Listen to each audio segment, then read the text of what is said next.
देख रहे हैं हिंदी खबर में, हूं आपके साथ अमित शर्मा। बड़ी जानकारी आपको हम दे रहे हैं। प्रधानमंत्री नरेंद्र मोदी ने बिहार के युवाओं को बड़ी सौगात दी है।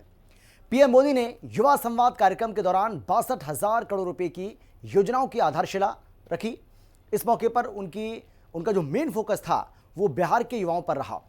पीएम मोदी ने इस दौरान युवाओं से वर्चुअली बात भी की। बिहार के युवाओं की लगी बिग लॉटरी। प्रधानमंत्री से सीधा संवाद, युवाओं को सौगात। मोदी नीतीश का कैश बम्पर बढ़ाएगा एनडीए के वोटर। 62,000 करोड़ रुपए का गिफ्ट, तैयार हुई जीत की स्क्रिप्ट। प्रधानमंत्री नरेंद्र मोदी ने बिहार के युवाओं को बड़ी सौगात दी। प्रधानमंत्री मोदी ने युवा संवाद कार्यक्रम के दौरान 62,000 करोड़ रुपए की योजनाओं की आधारशिला रखी।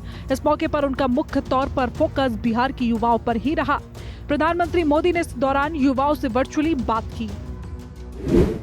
युवा संवाद कार्यक्रम के दौरान करीब 60,000 करोड़ रुपए के निवेश हुए। देश भर के 1,000 सरकारी औद्योगिक प्रशिक्षण संस्थानों ITI के विकास को लेकर भी पीएम सेतु योजना की शुरुआत की गई। मैं भारत के कोने कोने से जुड़े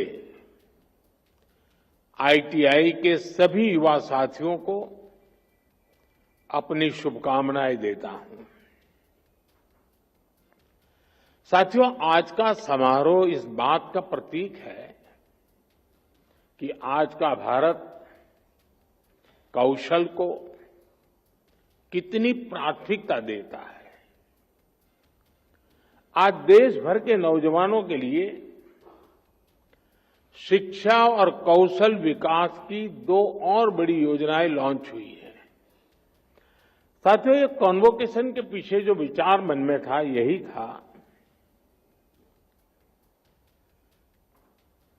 कि जब तक हम श्रम को प्रतिष्ठा नहीं देंगे, हुनर के लिए जो लोग काम करते हैं, जिनमें सामर्थ्य है, अगर उनका सार्वजनिक जीवन में सम्मान नहीं होगा तो शायद वो अपने आप को कम महसूस करेगा। हम श्रम एव जयते भी कहते हैं और हम श्रम एव पूज्यते भी कहते हैं, और इसलिए उसी भाव को लेकर के देश भर में ITI के जो शिक्षार्थी हैं उनमें भी एक विश्वास पैदा हो कि वो कहीं नहीं जा पाए इसलिए यहां आए, ऐसा नहीं है। ये भी एक बहुत ब्राइट फ्यूचर का रास्ता है, इसलिए आए हैं। जहां तक बिहार की बात है तो मुख्यमंत्री निश्चित स्वयं सहायता भत्ता योजना को लेकर सीएम नीतीश कुमार ने ऐलान किया था। इसके बाद अब पीएम मोदी ने इस योजना का शुभारंभ किया। आपको बता दें कि इस योजना के तहत 2 साल तक बिहार के युवाओं के खाते में 1,000 रुपए की सहायता राशि दी जाएगी। इस सहायता से लगभग 5 लाख युवाओं को फायदा पहुंच सकेगा। इस योजना का मुख्य उद्देश्य ऐसे 12वीं के साथ ग्रेजुएशन पास युवाओं को आर्थिक रूप से सहारा देना है, जिन्होंने पढ़ाई तो पूरी कर ली है लेकिन बेरोजगार हैं और नौकरी की तलाश कर रहे हैं। उच्च शिक्षा के लिए विद्यार्थियों को फीस की परेशानी ना हो, इसकी भी चिंता की जा रही है। बिहार सरकार स्टूडेंट क्रेडिट कार्ड के माध्यम से बच्चों को उच्च शिक्षा के लिए मदद करती रही है। अब एक और बड़ा निर्णय लिया गया है। इस क्रेडिट कार्ड से मिलने वाले एजुकेशन लोन को इंटरेस्ट फ्री कर दिया गया है, ब्याज मुक्त कर दिया गया है। इतना ही नहीं, विद्यार्थियों के लिए स्कॉलरशिप भी 1,800 से बढ़ाकर के 3,600 कर दी गई है।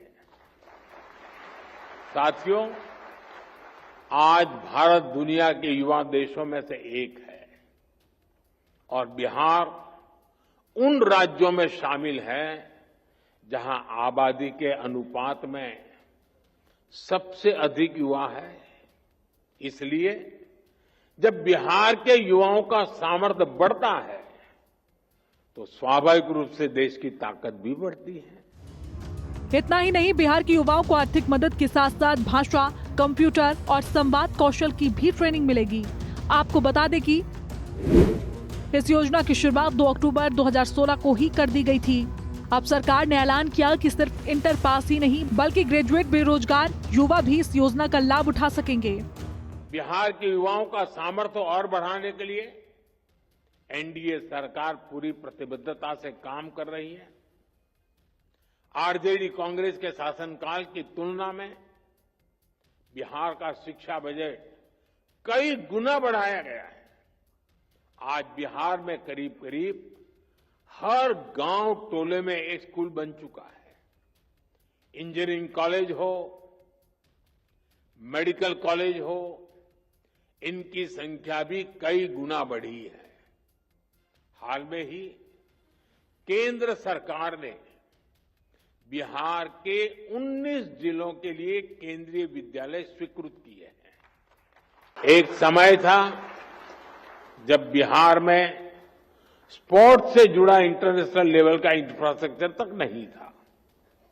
आज बिहार में स्पोर्ट्स के नेशनल और इंटरनेशनल इवेंट्स हो रहे हैं। साथियों, बिहार सरकार ने बीते 2 दशकों में 50 लाख नौजवानों को बिहार में रोजगार से जोड़ा है। इसके साथ ही प्रधानमंत्री मोदी ने बिहार के 4 यूनिवर्सिटी में नई शैक्षणिक और अनुसंधान सुविधाओं की आधारशिला भी रखी। इसके अलावा बिहटा एनआईटी के नए परिसर का भी लोकार्पण किया गया।